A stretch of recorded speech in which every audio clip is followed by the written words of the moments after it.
He escaped down a cliff on a homemade rope. Wow, that's pretty cool. And he jumped a train for the Swiss border. Man, that's what? Wait, how old is he? 63? Wow, that's really cool. Yeah, okay. Yeah, see you. April 18th, 1942. It is the home of the emperor, the headquarters of the army, the navy, and the government. But what Tokyo also is this week is bombed.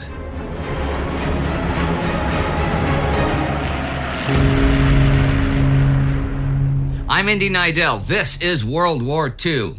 Last week, Japan's Operation Sea, a raid in the Indian Ocean by the carrier fleet Kido Butai, came to an end after huge success in sinking both naval and merchant shipping.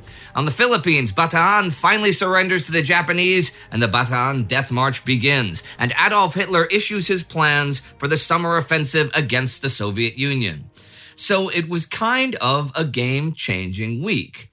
And after the major fleet losses, including a carrier and 2 cruisers, British Prime Minister Winston Churchill feels now not only Burma, but India is in great peril. He wants the U.S. fleet to send ships to join the British Eastern Fleet to prevent a repeat of the operation. American Fleet Commander Ernest King says no, and President Franklin Roosevelt says he'll only send some bombers to beef up India's defenses. He does have a little something, though, really not that big of a thing, up his sleeve. You remember Jim Doolittle? Jim Doolittle. Okay, well, now he's Lieutenant Colonel James Doolittle. But you remember him, right? Test pilot, aeronautical engineer back in the 20s, Masters of Science from MIT in aeronautics, PhD in aeronautical engineering.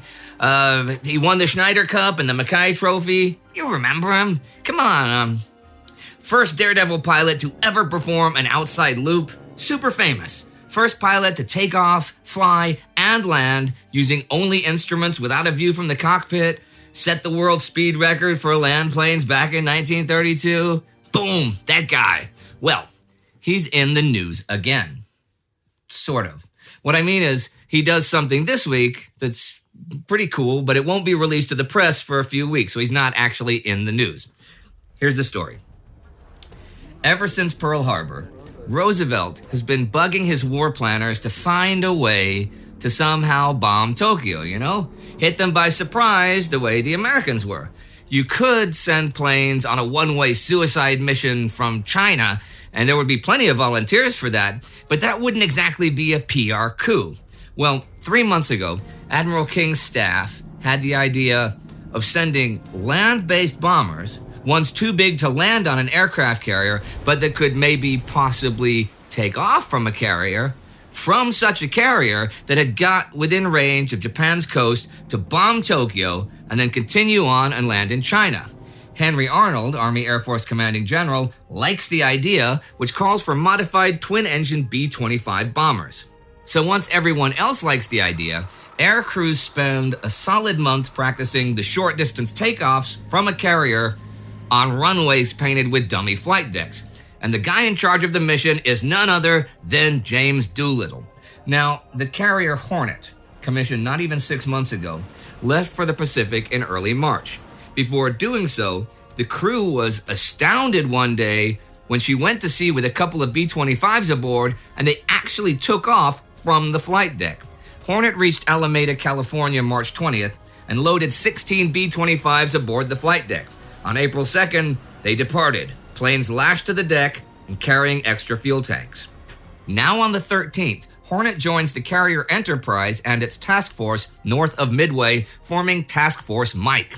They have to add an extra day to their timetable because they forget about the international dateline, but by the 17th, they are 1 day from launching a bombing raid on Tokyo. Enterprise is to send out combat air patrols as cover for Hornet, who will try to close within 460 miles, that's 740 kilometers, of Japan. This morning, though, a Japanese patrol boat spots the task force. The cruiser Nashville sinks it, but they think they may have lost surprise. So even though they're still far from where they want to be, and it might be too far for the planes to even make it to China, Doolittle and Admiral Halsey of the Enterprise go ahead with the launch. They figure that, sure, the Japanese defenses may have been alerted, but they're certainly not looking for a bombing raid from 700 miles away. That's 1,100 kilometers. Hornet turns into the wind just before 8 a.m., and in heavy seas, all 16 planes are launched by 8:24. The men each have specific targets they've been briefed on, and they are instructed, in case of damage to their planes, in Doolittle's own words, to dive in full throttle into any target I can find where the crash will do the most good. 2 hours later, they are flying over Tokyo. Doolittle's log reads, "Continued flying low due south over the outskirts of and toward the east center of Tokyo. Pulled up to 1,200 feet, changed course to the southwest, and incendiary bombed highly inflammable section. Anti-aircraft very active, but only one near hit. Lowered away to housetops and slid over western outskirts into haze and smoke. Turned south and out to sea." It's lunchtime, so with the crowds and the sirens, there's a lot of confusion as to what in the world is going on. Many people think it's a demonstration by the Japanese Air Force. Task Force Mike is monitoring Radio Tokyo, so they know that the bombers made it through. U.S. Ambassador Joseph Grew, interned in the embassy since December, and having lunch with the Swiss ambassador, loses a $100 bet because he doesn't believe it's the real thing. Then, over the next 20 minutes, the other bombers arrive, flying in from all directions, having been separated by strong winds. 3 of them arrive over Nagoya, Osaka, and Kobe, and all the bombers drop their loads and escape out over the China Sea before any pursuit can be organized. One of the planes does not attack. It has fuel problems and diverts to make a landing in Vladivostok, where the crew is interned by the Soviets. Well, the astonished Soviets. Now, much like the bombing of Lubeck, this is actually a war crime, and Sparty will talk all about that in the war against humanity. Anyhow, the planes are supposed to head to airfields in control of Chiang Kai-shek's Chinese Nationalist Army, who are ready for them, but lack of fuel sort of ruins that. Instead, the crews are forced to bail out, but they get aid from Chinese guerrilla forces, and except for 3 men that die in crash landings and 8 that are captured, the rest all make it behind nationalist lines. The raid doesn't actually do that much physical damage compared to a lot of other bombing raids we've seen. 50 civilians are killed and 90 buildings are pretty broken up. But it is, as designed, a huge morale boost for the American public. Doolittle himself will receive the Medal of Honor and be promoted to Brigadier General, hopping over the rank of Colonel. The Japanese correctly guess that this has been launched from a carrier force, and the Combined Fleet goes to sea in pursuit.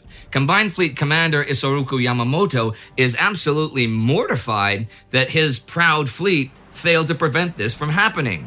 Task Force Mike easily gets away using radar and harsh weather to avoid pursuit. There are some real repercussions, though, and they happen quickly. Admiral Chuichi Nagumo, who just led the raid by Kido Butai into the Indian Ocean, has been unconvinced about Yamamoto's mid-Pacific attack plan, which I talked about last week. But now he's all for it, believing that if they don't secure the mid-Pacific, then they'll end up having the whole Navy on patrols to prevent a repeat of today. So looking into the future, 2 days from now, the 20th, the decision is made concrete for the Combined Fleet to attack Midway in the first week of June. This is the third of 3 invasion plans. 1 and 2 are capturing Port Moresby in New Guinea and making a base in the Solomon Islands. These 3 all are to run in a tight back-to-back-to-back schedule with no margin for error. There is a huge consequence that doesn't get talked about so often, though.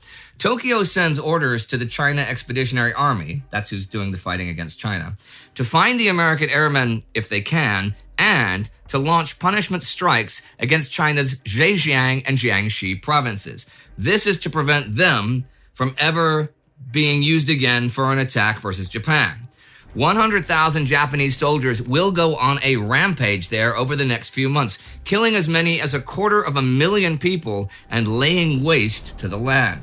This will also be a ground for the testing of biological warfare against the Chinese this summer. We talk more about that, again, in the War Against Humanity subseries.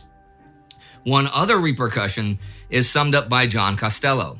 The severity of the reprisals was a warning to the nationalists against repeating their cooperation with the bombers. It also soured relations between Chongqing and Washington, since Chiang Kai-shek had not been asked to give his approval because of fears that his notoriously leaky command would betray the plan.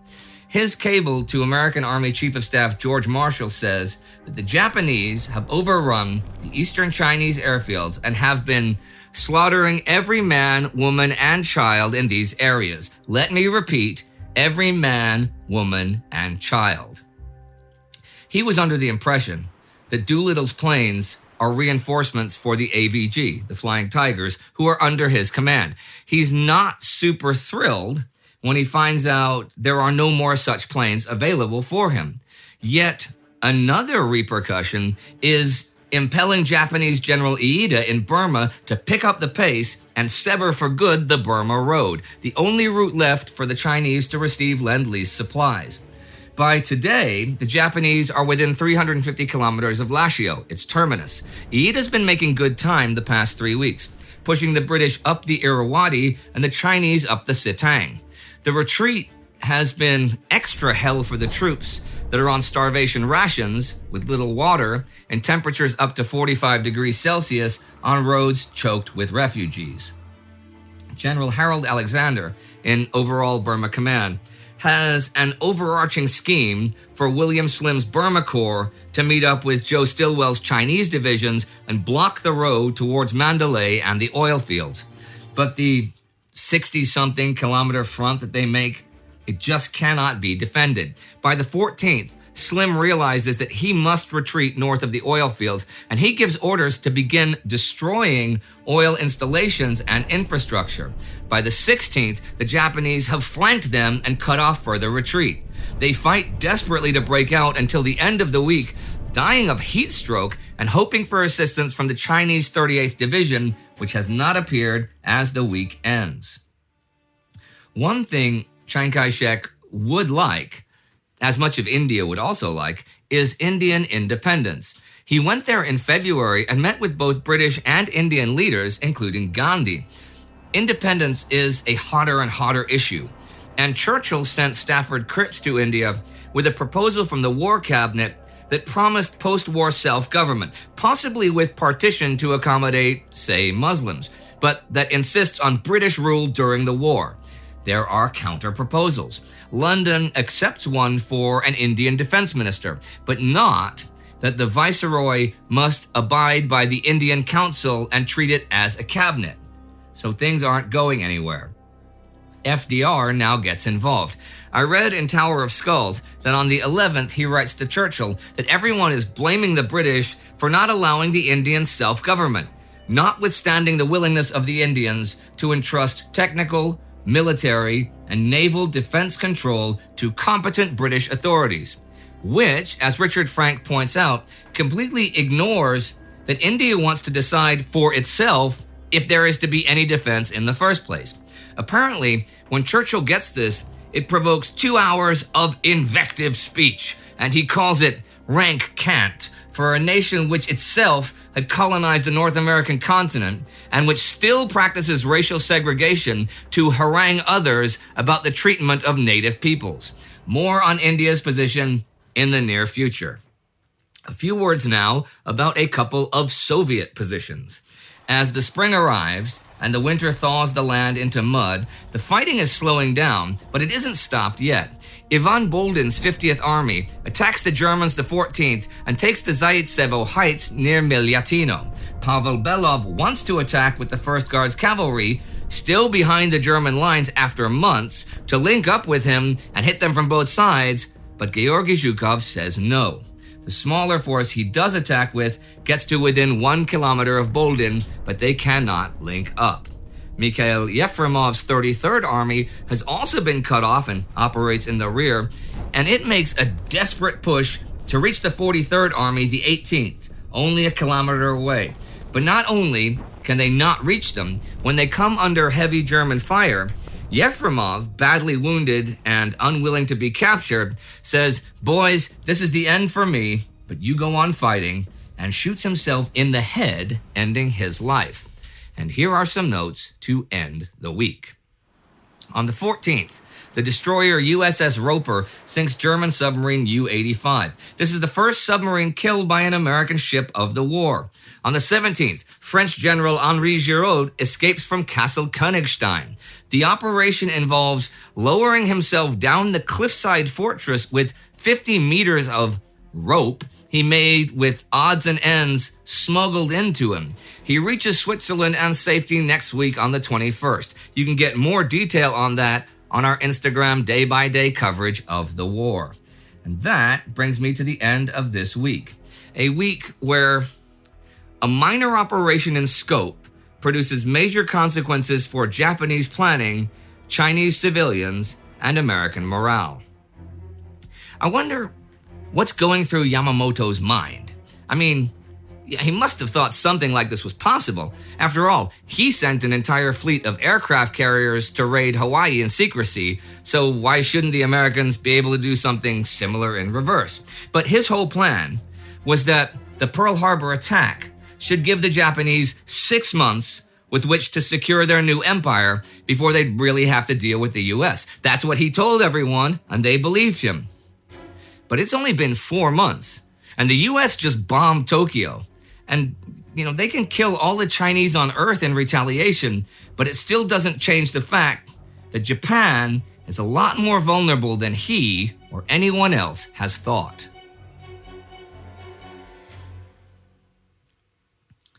China is currently divided between the nationalists, the communists, and the collaborationist regime. If you'd like to see how one man really tried to unite it 17 years ago, you can click here for our Between Two Wars Season 1 episode about Sun Yat-sen, whenever it comes up. Our Time Ghost Army member of the week is Jacob Faramond. It is the Army that finances all of our content. So for more great stuff, join us at timeghost.tv or patreon.com. Do not forget to subscribe, and I will see you next time.